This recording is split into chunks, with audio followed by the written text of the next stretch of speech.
All right, guys. This is a rant about black celebrities' men's response to Daystar Peterson, aka Tory Lanez, and the vitriol towards Meg Thee Stallion that I'm seeing.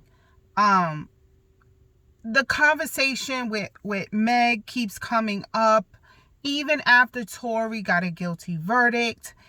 And black male celebrities like Little Duval, 50 Cent with his jokes, even though he later apologized to Meg. Joe Budden on his podcast, he just says he doesn't like her. I'm trying to get this. Ooh, that's gross. Doesn't like her, keeps saying these things about her. And I just want to do my part, my PSA. And I want to put them on blast because I want people to remember. I want to memorialize and have people remember how these men were when it comes 10, 20 years down the line for them to get their BET Lifetime Achievement Awards.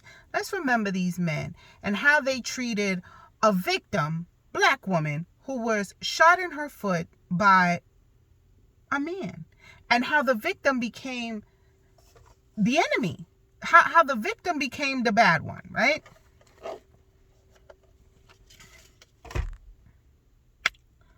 I want people to bring it up at the funeral, bring it up at the repast. Joe is survived by his 2 children, and this nigga hates black women. Just remember what he talked about Meg Thee Stallion. Bring it up at the funeral, bring it up at the repast. Let's not forget. Say their names or leave it on the playground. Let's not forget how these men act, because thanks to our instant access to information, we're so filled. We don't have the brain cells active enough to remember all this stuff. You know, like you get your 15 minutes of fame. Scandals are 15 minutes long, and then people forget about it. Right? So, generations come and people forget about it. Like you ask kids now who Monica Lewinsky is, they have no idea. Right? So, it's disgusting to watch. And I was a big fan of Joe Budden. Yes, I find him, I don't like everything, but I liked his content. I like his brashness. I like his unapologeticness, but I have to say I'm very disappointed in his response, and others like him, the response to this whole situation. It has become a gender wars pretty much. Now, I don't know if this extends outside of the hip-hop black community, but I know within us it has started a men versus women kind of thing, and it's a battle within the black hip-hop urban community, right? And I could also say there's a lot of black women who don't take the side of Meg Thee Stallion. And I want to say it's that old Negro mammy mentality, because her promiscuity somehow was on trial. How many men she slept with. If she had a sexual relationship with Tory, somehow that became a topic of the conversation. And I have no idea what the fuck that has to do with getting shot in the foot by some midget ass Canadian. But anyway, that came up. Was she fucking him? Was she not fucking him? People were saying Party is her current boyfriend. Oh, how Party is so embarrassed by her because, and the baby mentioned her in the rap song about how he slept with her, and not holding, consequently not holding Tory responsible for his promiscuity, and how somehow that's accepted. I'm not a dummy. I know how society is. Men could be hoes, women cannot. It's the internalized hatred, the message noir of black people. Like, And I just want to give some backstory. I'm really frustrated. I want to give some backstory. Meg kept quiet. She didn't come to the police. She didn't press charges. She's not the reason why he's on trial and why he was guilty. She is the victim. She lied on his behalf. This was in the height of the George Floyd era. She said she stepped on glass because there was a gun involved and she didn't want to get shot and she didn't want anybody else to get hurt. She tried to handle it internally, and this fucking midget Canadian kept poking the bear, making songs about her, talking about her. And the state of California brought charges on Tory Lanez, not Meg Thee Stallion. She was a witness in the trial. People keep saying it's the Tory versus Meg. It's not. It's the state of California versus Daystar Peterson. It's not Tory versus Meg. She didn't take him. She didn't press charges, and she was in her right. But the state of California said, bitch, them bullet fragments. The state of California, we don't play with gun crimes. Them bullet fragments in your foot. I don't give a fuck what you say. Them bullet fragments. We charging that motherfucker. Wasn't her. Was the state of California. Okay. But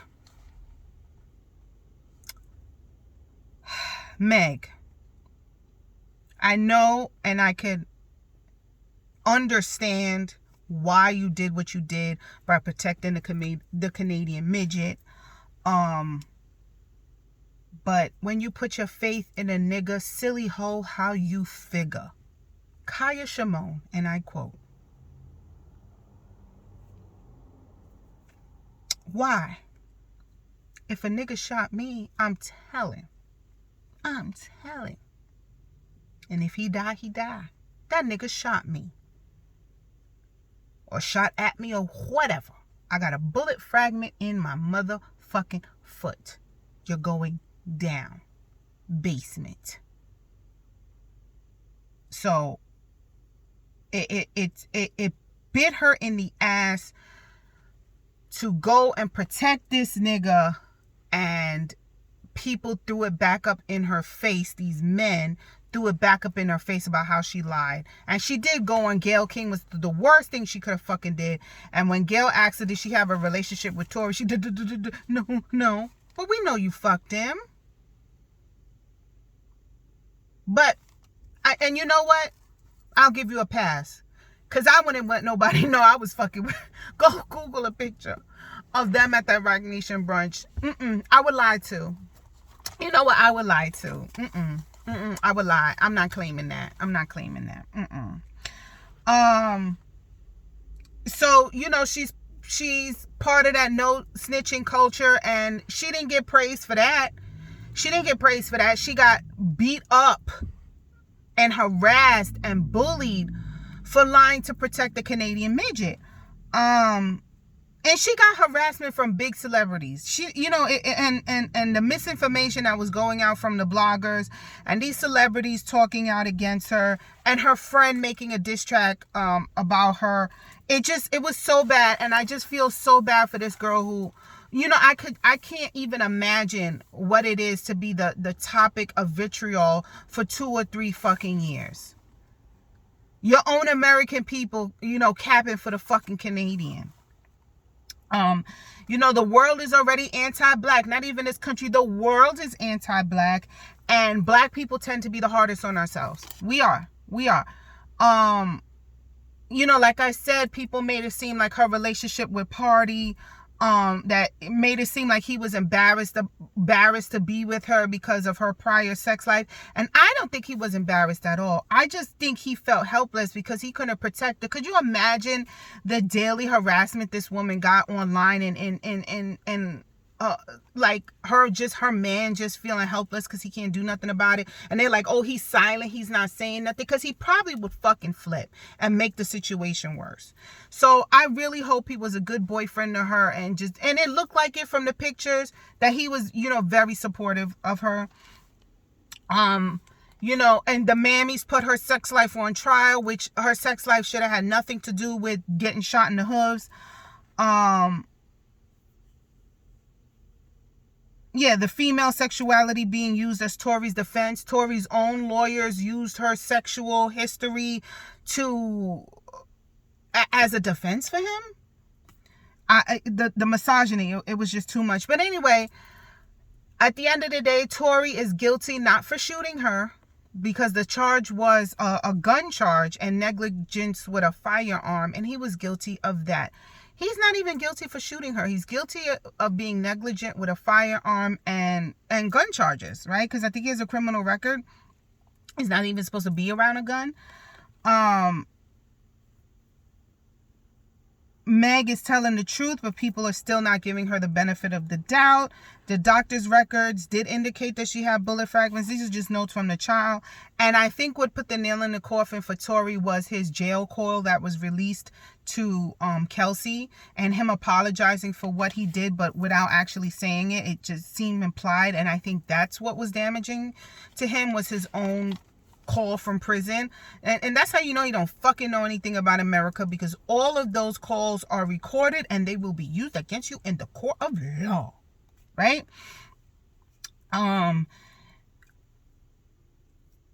So yes, like I said, so after he was found guilty, 50 Cent did apologize. He apologized with a but, and I always say I don't think you should apologize with a but I accept his apology with a but, because I think he was explaining why he was thinking the way he was thinking, and now he's apologizing.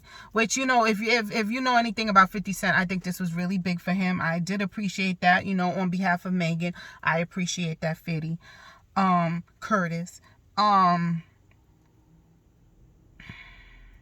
I think the mammies are very indoctrinated by society. We need to take the blinders off and separate church and state. We need to separate church and state. Your morality is not everybody's morality, and you can't keep projecting that on other people. And it's late. It's late. It's tired. It's expired. Like, we need to give it up. And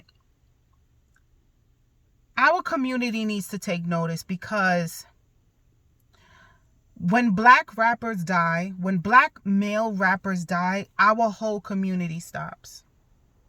We stop, we take notice. Nobody blames the victim for the death. Nobody says, well, he shouldn't have been playing dice. He shouldn't have been at a bowling alley. We don't say that when a black male rapper gets shot. But when a female rapper gets shot, we somehow blame the victim.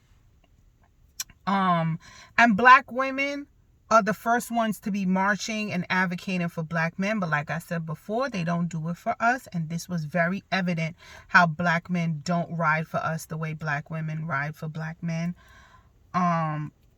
Especially black women are the biggest supporters of jail reform and advocates against police brutality and all that stuff. Our women are out there, and they're not out there for us. And, you know, I always say, like, you know, if you ever heard the saying, there's your side, my side, and the truth. And I believe that the truth matters. The truth really does matter.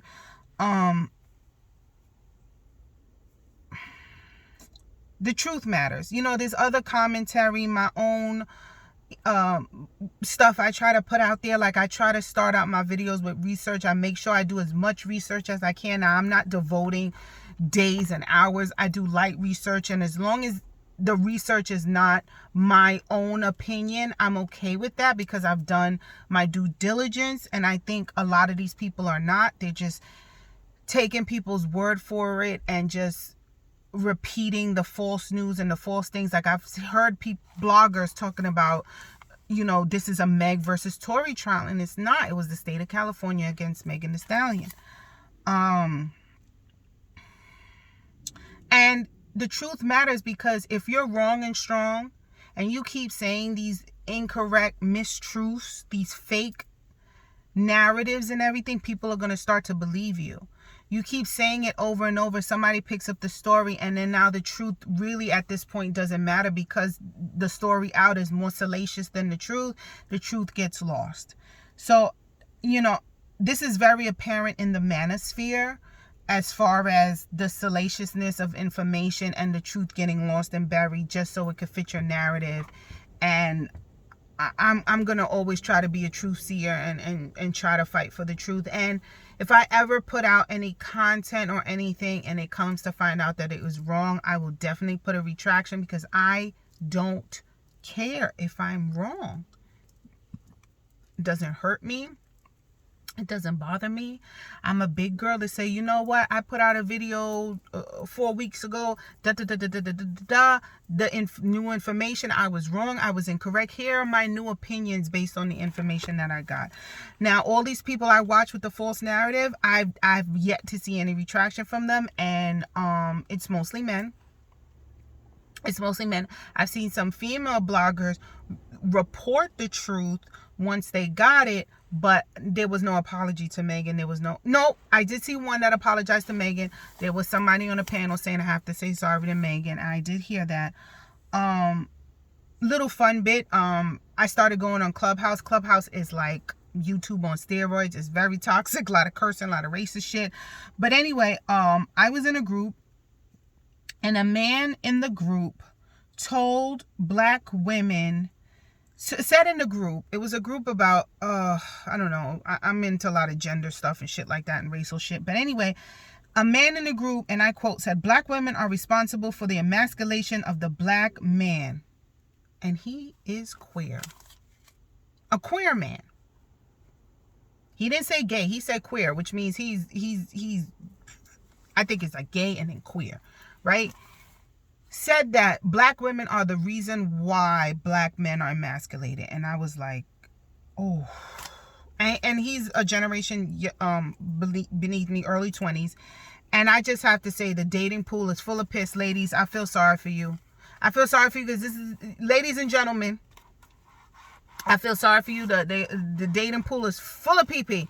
Anyway, bye guys.